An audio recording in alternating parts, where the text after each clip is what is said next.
Hey guys, good morning to all. ఈరోజు అయితే ఇక్కడైతే చాలా వర్షం పడుతుంది అన్నమాట. సో ఇక్కడైతే సీక్వెన్స్గా 3-4 డేస్ అయింది వర్షం అయితే ఆపకుండా పడేస్తుంది, మనుషులను కూడా పడేస్తుంది. ఇక్కడైతే మమ్మీ వచ్చేసి సేమియా ఉప్మా చేసిందన్నమాట. నేనైతే స్వీట్ సేమియా చేయమన్నాను, తనైతే సేమియా ఉప్మా చేసింది. మమ్మీకి అయితే హాట్ అంటే చాలా ఇష్టం, నాకు స్వీట్ అంటే ఇష్టం. నేను స్వీట్ తింటే పాపకు కూడా కాఫ్ వస్తుందని చెప్పి మమ్మీ అయితే చేయలేదు.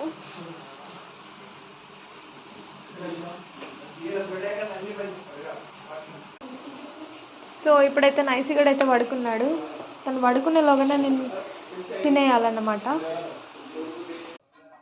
ఇక్కడ నైసిగడ్ అయితే బొజ్జున్నాడు హాయిగా నెట్ పెట్టుకొని. సో మాకైతే ఇక్కడ మస్కిటోస్ ఉన్నాయన్నమాట. ఇక్కడైతే నెట్ పెట్టేశాను, నెట్లో హాయిగా బొజ్జుకుంది. వీడియో నచ్చితే లైక్